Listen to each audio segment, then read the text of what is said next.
నా పేరు భావన. నేను టెక్ మహేంద్ర ఎంప్లాయీని. ఒక 4.5 months బ్యాక్ నేను టెక్ మహేంద్రాలో జాయిన్ అయ్యాను. అండ్ జాయిన్ అయిన ట్రైనింగ్ కంప్లీట్ చేసుకునే పీరియడ్లో నాకు హెల్త్ బాగోక నేను ఫ్లోర్ మీద పడిపోయాను. జూన్ మంత్లో నేను ఒక 13 days లీవ్ పెట్టాల్సి వచ్చింది. So I was on a medical leave.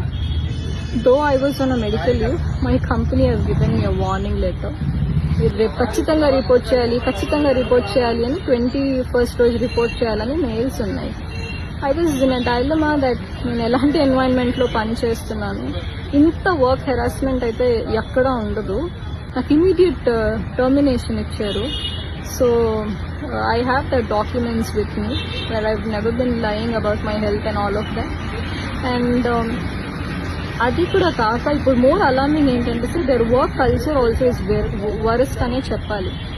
నేను ఏ కంపెనీలో వాష్రూమ్కి వెళ్తే అడిగి వెళ్ళాలి అని వినలేదు sir. This is the only company where I heard women వాష్రూమ్కి వెళ్ళాలంటే కూడా చెప్పాలి. ఫ్లోర్ మీద అరుస్తారు ఎక్కడికి వెళ్ళారు అని. వాష్రూమ్కి వెళ్ళాము అని చెప్పలేక అసలు పని ఉండి వెళ్ళాము అంటే ఎక్కడికైనా వెళ్తే చెప్పి వెళ్ళాలి. Sir I'm not comfortable sharing వాష్రూమ్కి వెళ్తున్నాను అంటే బై బ్రేక్ అని చెప్పండి, లేకపోతే జువిటాతో చెప్పండి, ఇంకెవరితోనైనా చెప్పండి. బట్ మీరు చెప్పకుండా ప్లేస్ నుంచి వెళ్ళిపోతే మాకు ఎలా తెలుస్తుంది మీరు ఎక్కడికి వెళ్తున్నారు అని. So much of micro management is being done. అది కూడా that is intolerable sir. I'm a women, I have right to P. I will not answer any one that I'm going for P or loo or I'm doing anything. I have a medical condition where I might require to go little more to the washroom. Company should work accordingly to the employee. That also wasn't given.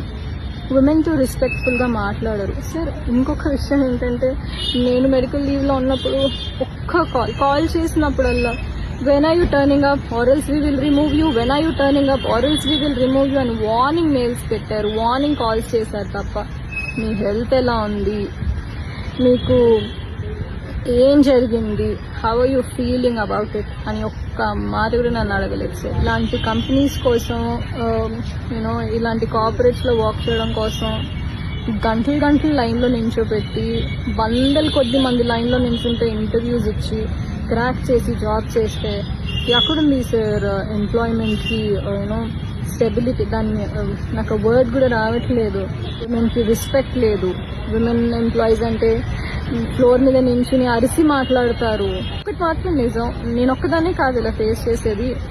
నేను road మీద వచ్చి నించుని నాకు ఇలా జరిగింది అని అంటే నాతో పాటు కనీసం ఇంకో 10 మంది ఆడపిల్లలైనా వస్తారు that they are harassing women like hell అని. సో నా రిక్వెస్ట్ ఏంటంటే, దయచేసి విమెన్ ఎంప్లాయీస్ని విమెన్లా ట్రీట్ చేయండి. వాళ్ళకి కూడా ఫ్యామిలీస్ ఉంటాయి, వాళ్ళకు కూడా పిల్లలు ఉంటారు. ఫోర్స్ చేసి రండి కంపెనీకి లేకపోతే జాబ్ తీసిస్తాం అనొద్దు. అండ్ మెడికల్ కండిషన్లో ఉంటే మాకు హెల్త్ ఇన్సూరెన్స్ ఉంది, హెల్ప్ చేయమంటారా, ఇంకేదైనా కావాలా అని హెల్ప్ చేయడానికి ట్రై చేయండి. ఎందుకంటే more women will come forward to work if the environment is good. బోర్డ్లో గ్రేట్ ప్లేస్ టు వర్క్ అని వేసుకోగానే గ్రేట్ ప్లేస్ టు వర్క్ అయిపోతుంది sir. Women have to be respected.